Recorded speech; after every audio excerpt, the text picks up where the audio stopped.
Assalamualaikum warahmatullahi wabarakatuh.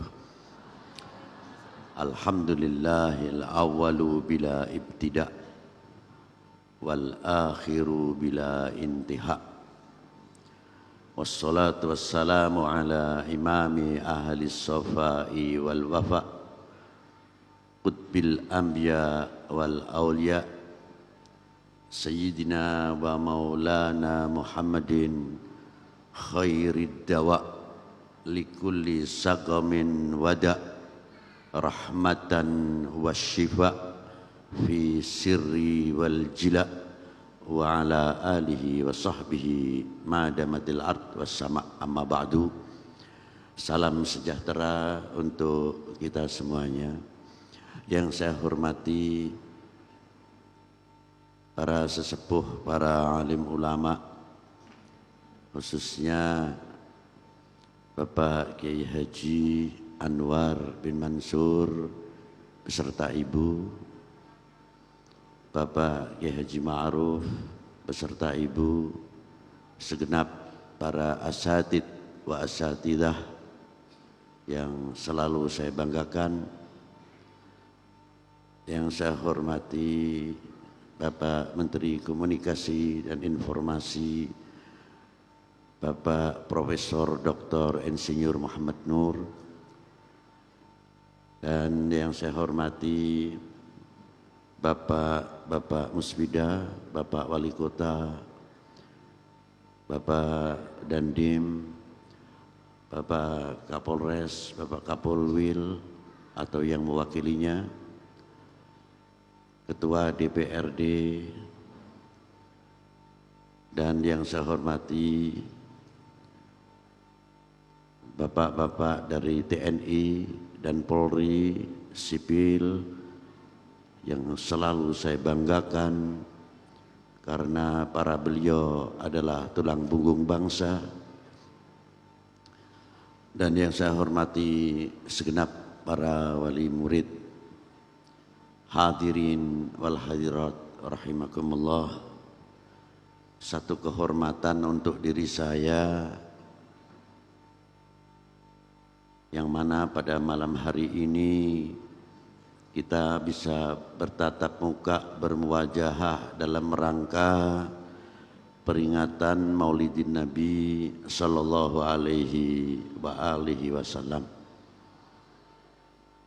Karena dari peringatan Maulidin Nabi sallallahu alaihi wasallam akan menumbuhkan beberapa hal untuk kita semuanya, sesuai yang mana baginda Nabi sallallahu alaihi wasallam bersabda, kadar bobot iman seseorang tergantung kecintaannya kepada aku.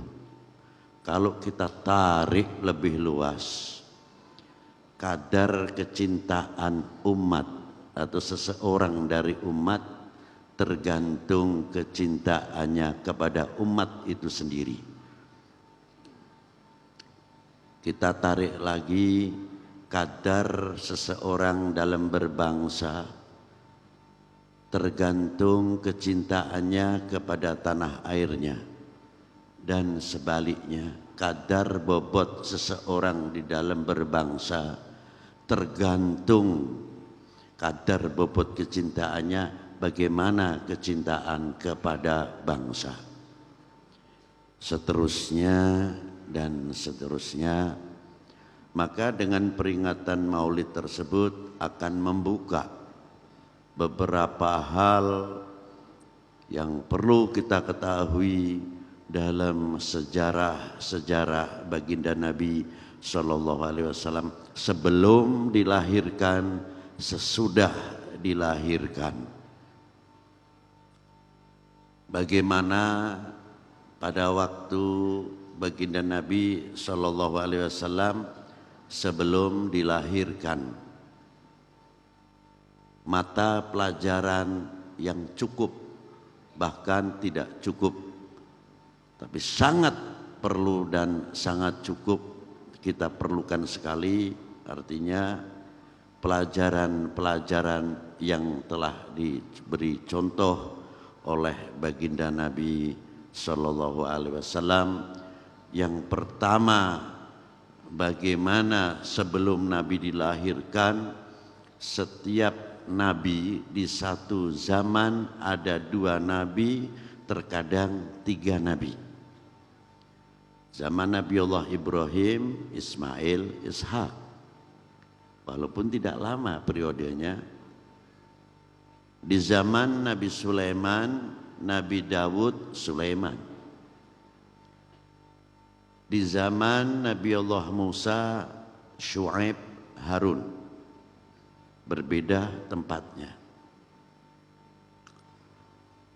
Di zaman Nabi Allah Ilyasa disusul oleh Dzulkifli. Di zaman Nabi Allah Zakaria, Isa, Yahya, 1 periode.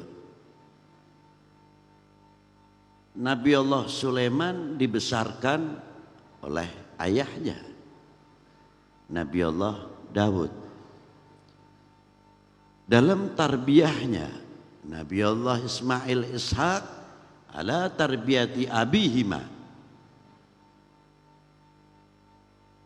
Dan Nabi Allah Musa, Nabi Allah Harun, Nabi Allah Syuaib, satu zaman sampai selanjutnya Nabi Allah Isa telah dididik oleh ibunya Siti Maryam, Nabi Allah Yahya oleh ayahnya Nabi Allah Zakaria.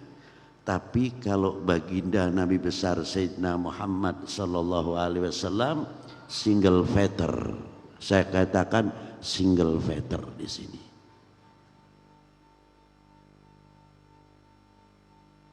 Sebelum beliau lahir, ayahnya diangkat.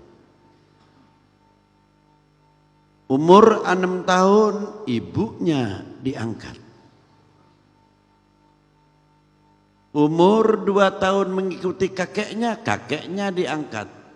Terakhir ikut pamannya yang keadaannya paling minus di dalam materi. Dari semenjak kecil kemandirian kepribadiannya telah digeladi oleh Allah Subhanahu wa taala sendiri. Langsung ada bani Rabbi fa ahsana ta'dibi. Pembekalan untuk umat sebetulnya untuk kelak yang akan datang. Tidak sebagaimana para nabi-nabi terdahulu dilahirkan di tempat yang kulturnya setapak di semenanjung Arabia yang sudah maju. Berbeda. Di mana di zaman Rasulullah dilahirkan muncul sektarian yang luar biasa dari gobail per gobail, bani per bani yang mempunyai fanatisme yang berbeda di antara satu gobail dan gobail yang lain. Rasulullah harus berhadapan dengan para beliau.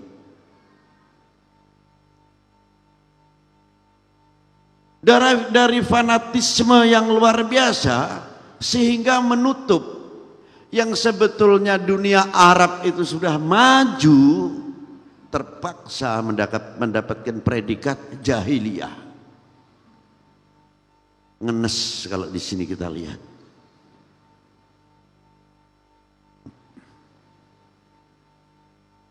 Satu contoh kemajuan dalam dunia Arab pada waktu budaya pada waktu itu yang sangat masyhur di daerah Mesir kuno, dunia Arab, Yunani, Cina, India.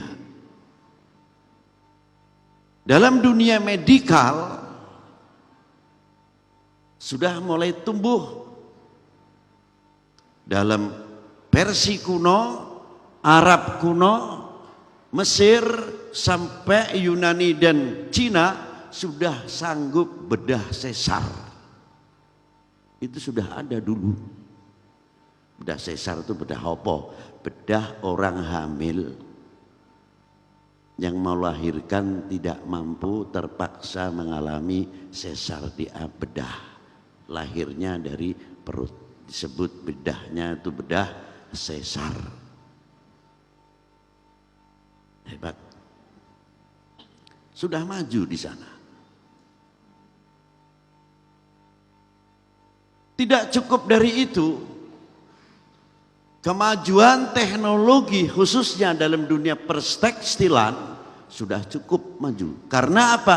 Dunia dari timur jauh, orang mengatakan Tiongkok, tapi dalam bahasa Mandarin ucapan Chungkwok, bukan Tiongkok. Itu tulisannya, itu boleh tanyalah sama Chungkwok itu.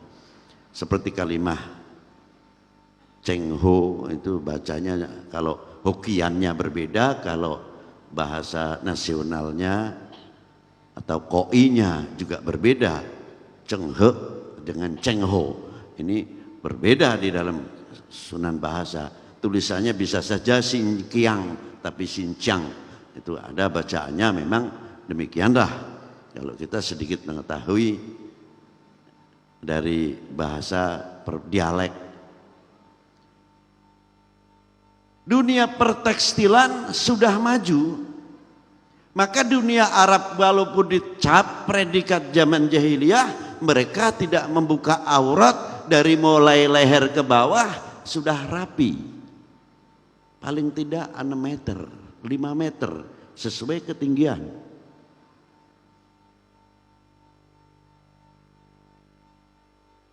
Daerah Cina itu sudah maju, dunia Arab pun sudah maju karena pakaian tersebut.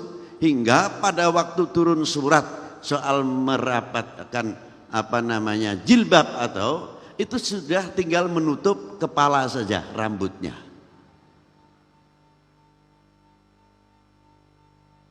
Sejauh mana pengertian jilbab itu sendiri setelah kita mengetahui, luar biasa, bukan hanya standar hukumnya saja, tapi di dalam hukum itu sendiri.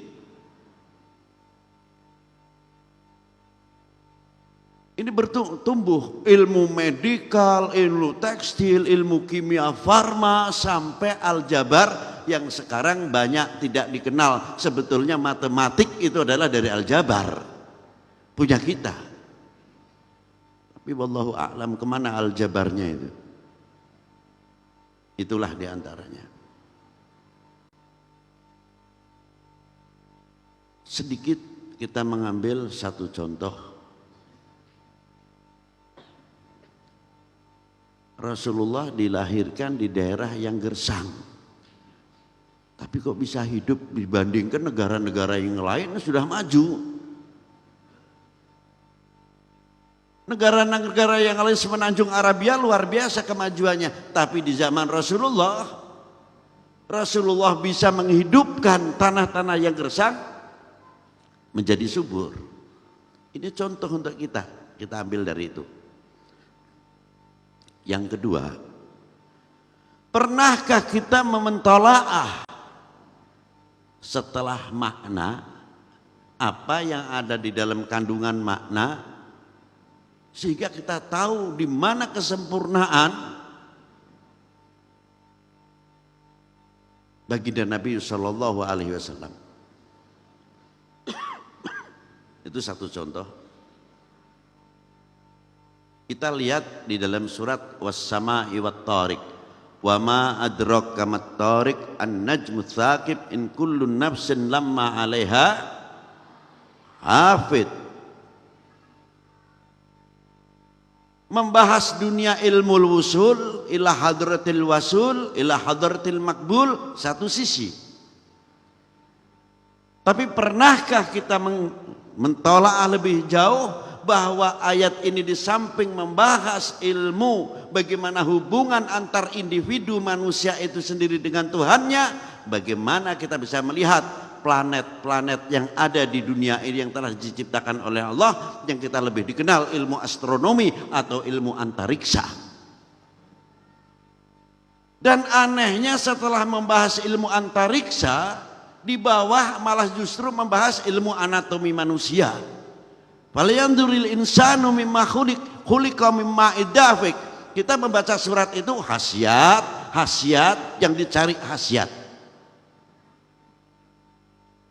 Kalau diberi ijazah tanya, ini khasiatnya apa, Bib? untuk buat rezeki, wah rebutan. Kandungannya itu bukan sebatas itu. Falanzuril insanu mimma khuliq, kecil. Darah itu sekarang bisa dipecah, Bu, para bapak. Dari dunia gen, itu kalau atom itu sudah dipecah bisa menjadi neutron. Darah manusia pun sekarang penemuan sehingga dari darah atau gen manusia itu sendiri bisa untuk mengantisipasi penyakit-penyakit tumor atau penyakit-penyakit liver. Karena dari darah itu sendiri. Maaf ae sing ngomong ilmu pengetahuanku dudu sing ora nganggo kopiah putih tok lho, sing kopiah putih ya iso sithik-sithik ngono. Nah, jadi wong modern itu kan otaknya, bukan modern itu desinya itu kan bukan. Itu. Batok kepala itu kalau dibuka itu mempunyai protap-protap. Kayak channel-channel yang luar biasa. Ini berapa kali Allah Ta'ala mengulang dalam soal menciptakan manusia. Khalaqal insana min alaq, khalaqal insan ar-Rahman allamal Qur'an, khalaqal insan allamahul bayan, hal ata alal insani hinu minad dahri lam yakun syai'an madhkura, inna khalaqnal insana min nutfatin amsajin nabtalihi faja'alnahu sami'an basira. Berapa kali ayat ini? Dan berapa kali huwaladzi khalaqas samawati wal ard, berapa kali pula Allah Ta'ala mengulang. Ada apa sih sebetulnya? Harusnya kita bertanya, menggali di dalam ilmu tersebut. Pala ini kembali, itu ada bagian otak besar sama otak yang kecil. Kebetulan kalau di sini ada ahli medis mungkin bisa lebih jauh bertanya kepada para beliau yang khusus bagian bedah saraf otak. Di belakang sini itu Pak, sebelah kiri itu namanya ada otak kecil. Setelah protap batok kepala tempurung ini, otak besar, otak kecil, itu ada satu benda yang namanya tempat menampung semuanya memori. Lebih dikenal benda itu namanya chip. Di sini otak kecil tadi. Kekuatan daripada memori yang dia tabung sampai 2 juta sampai 2 triliun. Itu kekuatan yang ada dalam otak kecil manusia. Tinggal manusia memanfaatkannya mampu atau tidak. Itu yang ada. Lalu bagaimana hubungannya otak kecil tersebut yang telah tadi diterangkan oleh Bapak Menteri? Bisa tidak saling komunikasi, memberikan satu informasi? Kalau di atas bumi ini mempunyai frekuensi yang dibawa oleh udara, di dalam tubuh manusia pun tidak terlepas komunikasi antar organ-organ tubuh manusia, dari otak yang besar ke otak yang kecil, yang otak kecil sampai kepada gen yang dipacu oleh kerjasama yang kompak. Hubungan komunikasi yang kompak, paru-paru menyedot, memompa yang dari jantung, jantung mengorbitkan darah ke otak kecil, ke otak yang besar, sampai hubungannya liver atau kabid kepada jantung, bagaimana menjatah dari itu darah kepada jantung, dan bagaimana pankreas itu setelah menerima olahan satu pekerjaan dari pencernaan, disaring oleh ginjal dan lain sebagainya, dibagi dengan rapi. Dan tidak ada pernah yang bersentuhan. Kalau satu tersentuh akan menimbulkan satu kefatalan. Tapi baginda Nabi SAW di sini jauh lebih sempurna daripada kita-kita ini. Itu hebatnya. Sulit kita ngomongkan lebih jauh. Karena apa? Jarang tersentuh. Kita tarik lagi dalam ilmu bumi ini. Sejauh mana kita dalam dunia ilmu pertanahan? Bukan ilmu pertanahan itu menulis ini sekian hektar lebarnya kota Kediri sekian, bukan. Hingga ilmu pertanahan mempunyai laboratorium bahwa Sungai Brantas itu mempunyai kandungan besinya berapa, kandungan kapurnya berapa, mineralnya berapa, sehingga airnya itu bisa mampu mendorong, menyuplai dalam dunia pertanian. Kalau ini daerah tanah ini tanah kandungan kapurnya tinggi, buah-buahan baik di sini untuk silang hasil pendapatan satu income. Dan kalau di daerah tersebut tanahnya besinya kuat, oh ini untuk dunia padi. Sehingga air itu bisa kita selidiki, mempunyai semua sungai-sungai yang ada di Kediri, tanah per tanah, dari ungguan tanah per tanah kita mempunyai laboratoriumnya. Tanah ini mempunyai kandungan dan sebagainya. Ini duniamu. Kalau pesantren sampai sejauh itu, saya harapkan sekali. Ma'asyiral muslimina rahimakumullah. Di zaman Rasulullah SAW sebelum dilahirkan sudah berkembang luar biasa. Maka pada waktu Rasulullah dilahirkan, cekak, awas ringkas karena sudah malam. Yang pertama, bagaimana Rasulullah SAW dihijrahkan. Kita ambil dari situ. Mengapa dihijrahkan ke Madinah? Ternyata para bapak, para ibu, di Madinah itu sudah ada yang menghubungkan 3000 tahun yang lalu sebelum Masehi, hubungan niaga dunia perdagangan. Tanah itu yang disebut tanah Jalan Sutra, yang menghubungkan timur jauh, negara Cina sekarang. Ketika Rasulullah dihijrahkan, perjalanan tersebut dihidupkan kembali niaga.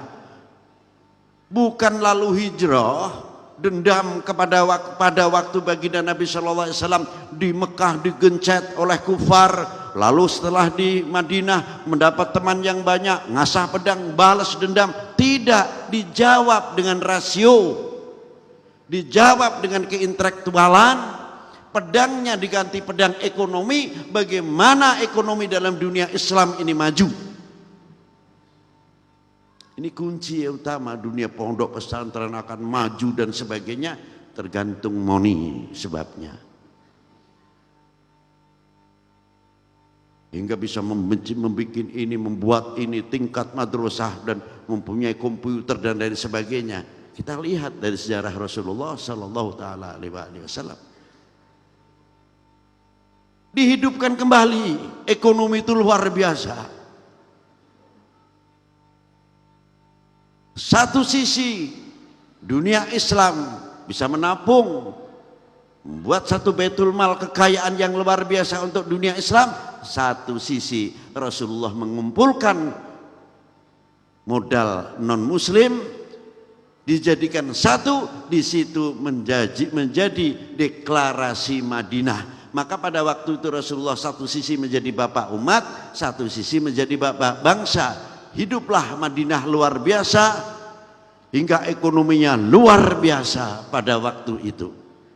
Akhirnya di bawah hal-hal yang demikian oleh tokoh-tokoh kita. Kalau kita cari cerita Maulud Nabi sudah banyak, Bu, para bapak, mungkin dari ini dilahirkan demikian, ini perang itu, sudahlah. Kita poin-poinnya saja sekarang. Sampai ke Indonesia, Wong Songo, orang 9 isong Islam kisah Indonesia. Saiki Habib pirang-pirang, kiai pirang-pirang, ngislam ke wong siji kangelan. Berarti kalah karo Wong Songo. Coba. 9 orang. Pertama kali beliau datang di Trawulan, Syekh Jumatil Kubro atau Syekh Jamaluddin Husain, dan diteruskan sampai ke Tuban, sampai ke Ampel Dento. Ternyata beliau bukan orang yang kosong, persiapannya, manajemennya rapi, luar biasa. yang akhirnya dibuktikan oleh para wali sembilan apa diantaranya? Sampai dalam kuburnya masih bisa mulang orang, bisa mengajar orang. Kalau tidak percaya boleh ibu-ibu, bapak-bapak saksikan. Tidak ada yang datang ke makamnya Sunan Ampel itu terus datang di depannya Sunan Ampel menyanyikan lagu begadang apa-apa begadang, mari begadang, tidak ada. Begitu sampai ke Sunan Ampel Al-Fatihah, ngerti baca Fatihah. Masalah diterima of tidak itu urusan Allah, bukan urusan kita. Begitu duduk langsung afdalu dzikri fa'alamannahu la ilaha illallah, la ilaha illallah. Berarti orang mati masih bisa ngajak tauhid. Kok syirik ziarah kubur dari mana? Mungkin yang jero kubur saya ngejak tahlil kok. Berzikir, bertasbih. Tidak cukup dari itu. Daerahnya dari mau masuk Sunan Ampel itu orang dagang ini, dagang ini, dagang ini, macam-macam. Kalau di situ di Ampel Dento itu kira-kiranya tidak ada Sunan Ampel. Adakah di lingkungan Ampel Dento itu banyak pedagang? Ini pertanyaan. Satu pertanyaannya. Ramainya di situ pedagang karena adanya makamnya Sunan Ampel. Sampai per meter itu berapa sekarang? Tiap hari berapa bis datang, masuk, ziarah, keluar masuk. Yang masuk ke toko ini, beli itu, macam-macam lah. Aliasnya yang dagangan di situ bonceng sama orang yang mati, jorok kuncinya bonceng sama orang mati, masjidnya, keropaknya itu, tong masjidnya bonceng sama orang mati. Berarti orang mati masih bisa memberikan kesejahteraan kepada yang hidup. Yang hidup memberikan kesejahteraan kepada umat sulit kalah dengan orang yang mati. Itu satu contoh. Misi Maulidin Nabi sallallahu alaihi wasallam. Satu contoh. Di Syarif Hidayatullah lebih hebat lagi. Gunung Jati. Bagaimana memberikan nilai-nilai akhlakul karimah, nilai-nilai al-Islam rahmatan lil alamin. Coba kalau kita masuk ke kuburan Syarif Hidayatullah, separuh untuk non muslim, separuh punya muslim. Dari yang non muslim para bapak para ibu sesuai kepercayaan dan agamanya masing-masing. Dari lilin yang paling pendek sampai yang paling panjang, yang besar sampai yang kecil. Masing-masing. Yang sebelahnya punya kita, al-muslimin. Di sana dengan menyannya yang luar biasa, di sini per kelompok 2 bis, ada yang 3 bis dengan macam-macam caranya. Zikir yang berbeda. Kalimah la ilaha illallahnya sama, tapi cara melakukan ada yang suaranya berat, ada yang ringan, ada yang tinggi melengking. Ada yang la ilaha illallah, la ilaha illallah, la ilaha illallah, la ilaha illallah. Tapi yang satu lain lagi, illallah, la ilaha illallah, la ilaha illallah. Yang belakang tidak mau kalah, illallah, la ilaha illallah, la ilaha illallah. Semakin jauh tidak kelihatan lagi, illallah, la illallah, la illallah. Yang satu lagi, subhanallah, bihamdihi, subhanallahil azim, baca salawat, baca Quran. Yang aneh paling ajaib, gimana? Kok tidak saling ada yang menyalahkan, itu tidak ada.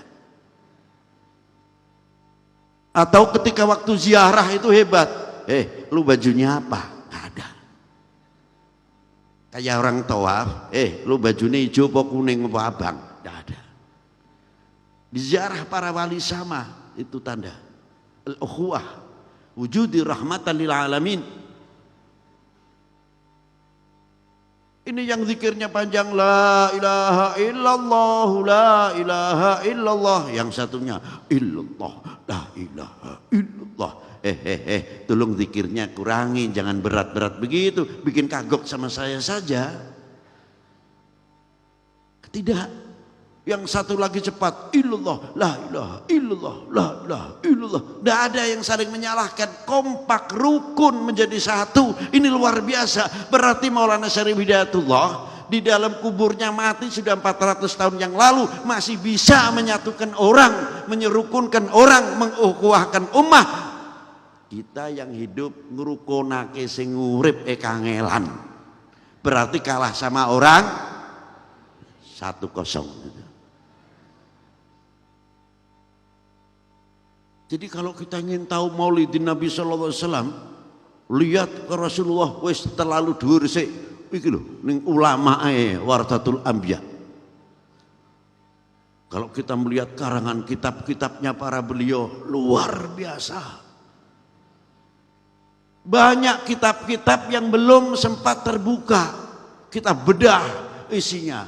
Bagaimana kitab Ad-Daj yang 33 mujallad di dalam ilmu medis, ilmu teknologi, belum kitab-kitab yang lain, belum sempat.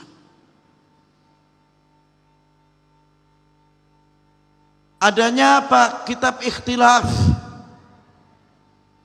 Yang muncul kitabul ikhtilaf antar fulan, tokoh fulan dengan yang fulan tidak akur. Gembar-gembornya ukhuwah. Tidak memberikan contoh kepada bawahan hingga awam itu tidak bingung mana sih yang benar. Belum yang urusan masalah furu'iyah antar talqin, tahlil, maulud, manaqib tidak ada habisnya. Kalau begini kapan kita bangun dunia Islam akan bisa memberikan tanggung jawab tantangan umat, tantangan zaman. Untuk ke depan, bagaimana kita selaku bangsa Indonesia, bagaimana kita selaku umat Islam, mampukah generasi kita kelak yang akan datang memberikan satu jawaban, meningkatkan rasanya, kecintaannya kepada Allah, meningkatkan kecintaannya kepada Rasulullah, kecintaannya kepada bangsanya, kecintaannya kepada sesama umat, kecintaannya kepada tanah airnya semakin tinggi, merasa memilikinya semakin kuat, luar biasa, memberikan satu percontohan. Inilah makanya kalau kita terkadang malu dengan para beliau sendiri yang memperjuangkan umat ini, bagaimana hebatnya para sesepuh-sesepuh kita bisa membuat satu pondok pesantren dunia pendidikan. Mungkin para beliau kalau di kuburnya banyak yang nangis kalau melihat kita. Satu sisi menangis karena kita kurang bisa mengembangkan ilmu, memberikan satu jawaban. Satu sisi kita pecah belah. Dinamika itu bagus para bapak, para ibu. Kita lihat dunia musik. Mungkin di sini ada ahli musik. Kalau dunia musik itu ada susunannya Pak. Bukan seperti kita asal ngomong, menyanyi, pidato itu udah ada. Jadi kalau 5 viol itu ada satu namanya alto. Viol alto itu lebih besar dari viol demes. Nah kalau 5 viol altonya 1, celonya itu 1. Tinggal kebutuhan musik itu berapa? Keperluan musik itu berapa? Kalau 25 viol berarti 5 alto, 5 cello. Bass gesek besarnya 1. Flutnya dari saksofon, klarinet dan lain sebagainya, trombola, tribon, keyboard, lain sebagainya. Dari timpani sampai drummer sampai bongo. Ini susunan punya alat-alat musik. Dia membaca not. Baik. Yang satu menjadi apa? Namanya dirijennya, dia baca. Begitu musik bunyi mengalun dengan indahnya, stok itu bisa menundukkan.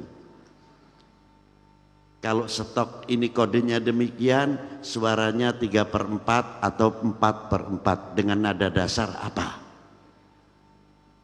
Itu musik. Bukan ngawur asal begini aja. Tentang ahli dunia musik, dia begitu tahu hebatnya.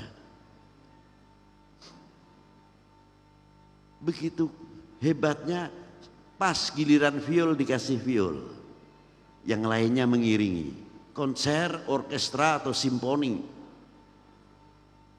Memahami dalam dunia orkestra saja sulit. Tapi hebatnya para bapak, para ibu,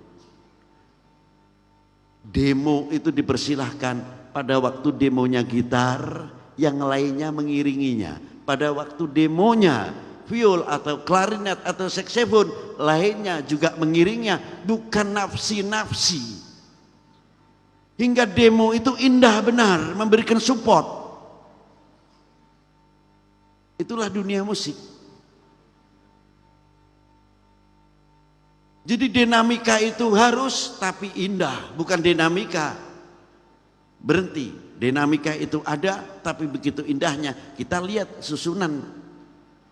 Begitu pula bagaimana zaman Rasulullah Shallallahu Alaihi Wasallam sampai kepada para sahabatnya, sampai kepada para aulianya.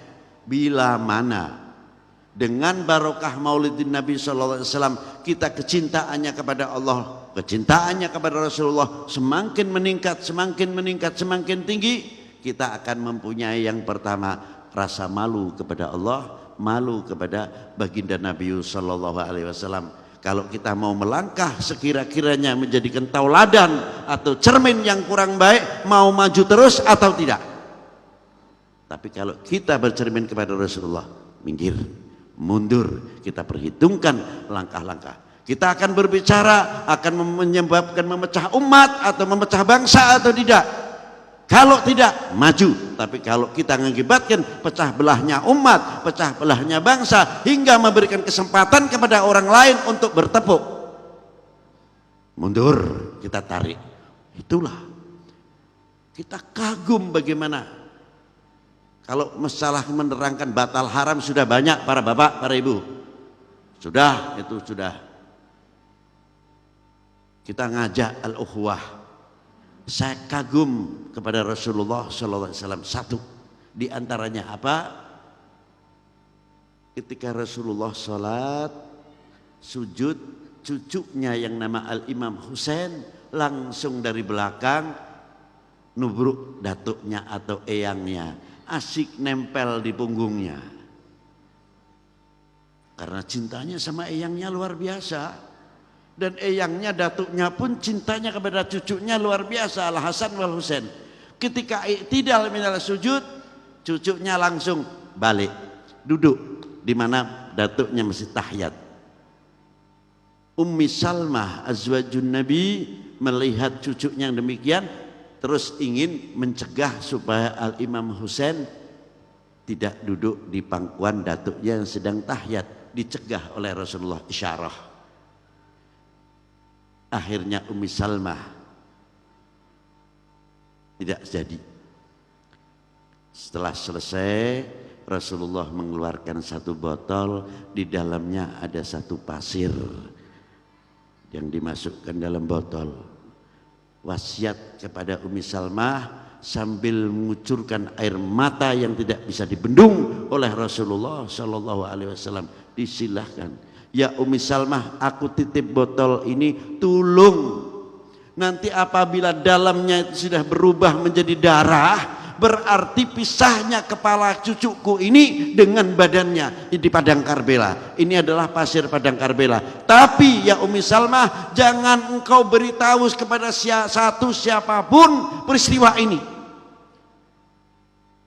Dan Rasulullah mengetahui siapa yang akan menjadi penyebab matinya cucunya. Demi ukhuwah, Rasulullah sukut di sini, tidak pernah menyentuh. Demi apa? Al-ukhuwatil Islam, al-ukhuwatil ummah, al-ukhuwatil wataniyah. Kesatuan persatuan tanah air, cinta bangsa, cinta ummah. Inilah dijaga benar oleh baginda Nabi sallallahu taala alaihi wa alihi wasallam. Ini contoh yang mahal. Bagaimana Rasulullah pada waktu mendapatkan gelar Al-Amin, memberikan satu contoh untuk kita semuanya.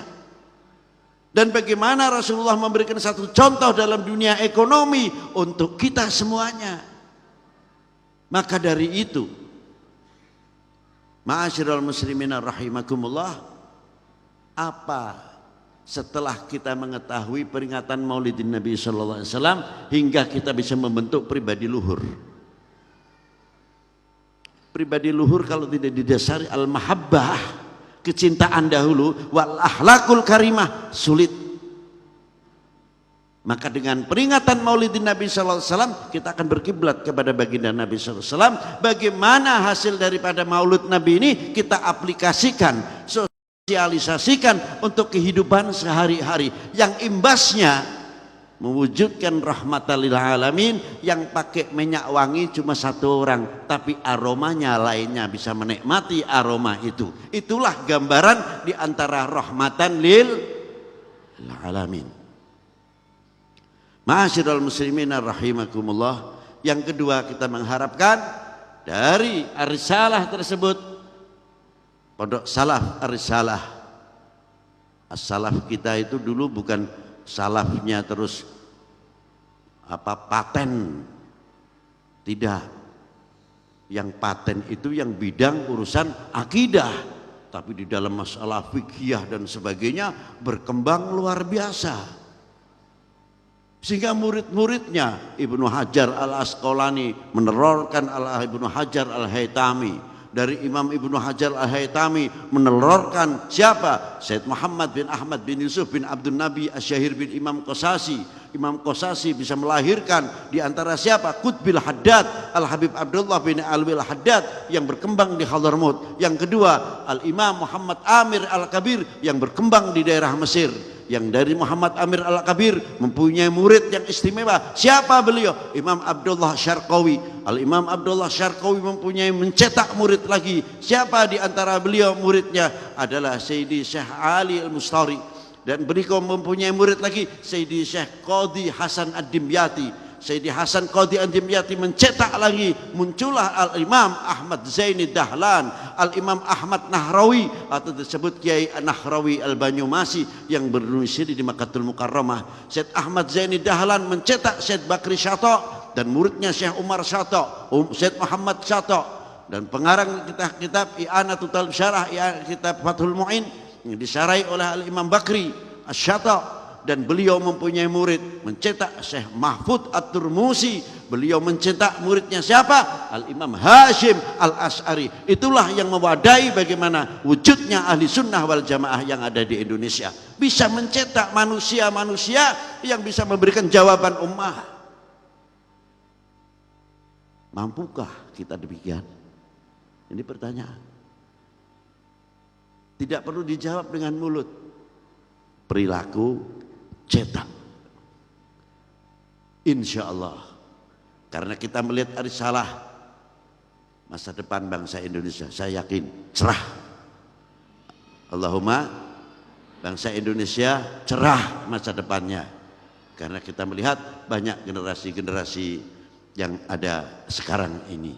Kiranya itu yang saya bisa sampaikan.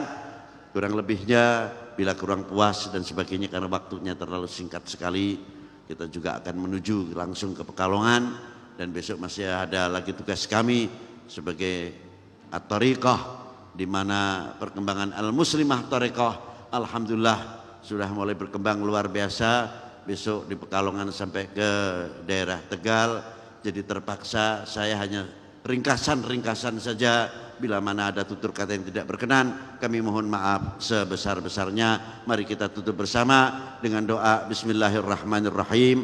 Allahumma sholli ala sayyidina Muhammad wa ala ali sayyidina Muhammad salatan tunjina biha min jami'il ahwal wal afat wa taqdi lana biha jami'il hajat wa tutahhiruna biha min jami'is sayyiat wa tarfa'una biha 'alad darajat wa tuballighuna biha aqsal ghayat min jami'il khairat fil hayati wa ba'dal mamat. Wa sallallahu ala sayyidina Muhammadin wa alihi wa sahbihi wasallam walhamdulillahi rabbil alamin. Assalamualaikum warahmatullahi wabarakatuh.